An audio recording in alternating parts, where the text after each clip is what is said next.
Movie review. This is Lee from 2024. In the lead role is Kate Winslet, who plays Lee, and we find her at the beginning of the film in World War II. She's a journalist, a war journalist, and she's right in the heart of the war zone, trying to avoid bombs and artillery. We then switch to 1938, and we see her with her fraternising with her friends in coastal France, discussing politics, the rise of Hitler. She apparently, before she became a journalist, was a model, and she's quick to display her assets, so to speak. Smoking is in evidence throughout, and there's a certain air of sort of British aristocracy amongst the fellow picnic goers. It looks quite promising. I like the dialogue. I forgot to mention that at the start she's with a man, and they exchange Q&A about their lives and recent lives, and we then capture the period in France where she starts a relationship with Roland, and an artist and conscientious objector. After the period in France, she returns to London, and we get a sort of reference to the time and what she did in that time. I've got some background up now. Lee Miller, a celebrated photojournalist. She was repeatedly refused access to areas available to men, so she had to fall back on her ingenuity and imagination. She summed herself up as a model, an ingenue who loved sex, drinking and taking pictures. 1939, the war.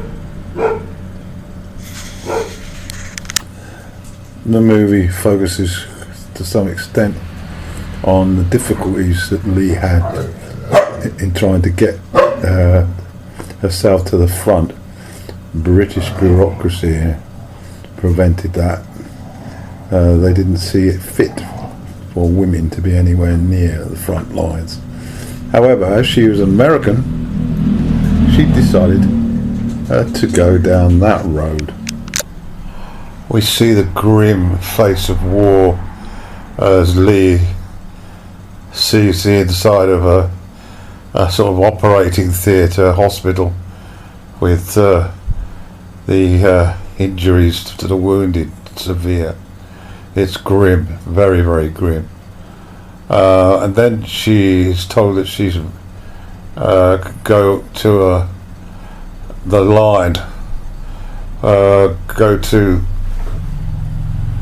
where the action is, so to speak, and the photography is pretty good, very warlike, with her running between sort of protective walls, etc., and buildings, with the sound of gunfire, etc.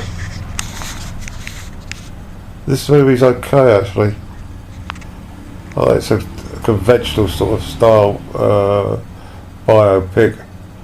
I think it helps that I've always been a big fan of Kate Winslet, and she's certainly on top of her game here.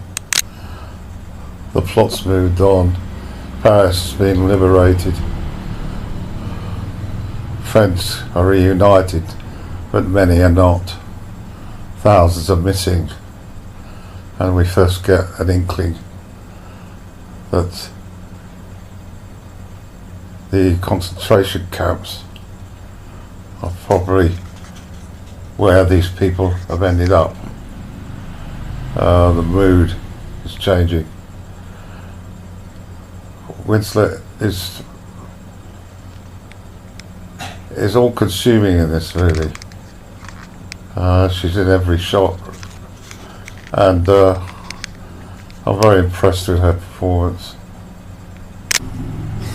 Another aspect to the movie that I like is Winslet's narration as Lee Miller. It reminds me a little bit of Martin Sheen playing Willard in Apocalypse Now. It creates that sort of journey feeling. She returns to the front,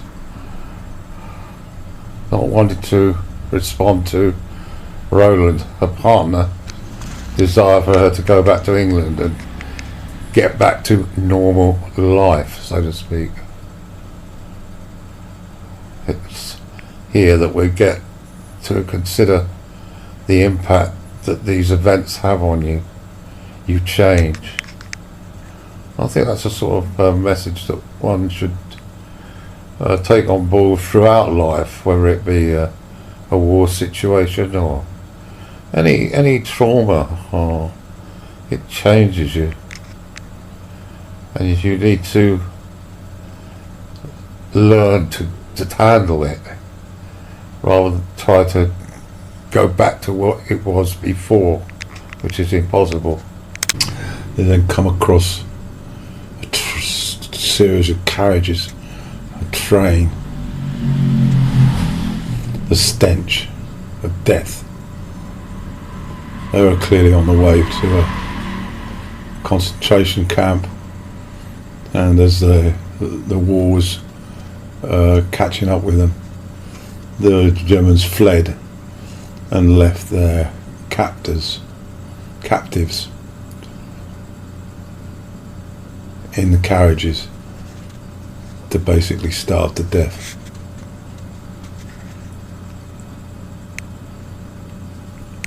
The last part of the film is extremely powerful emotionally.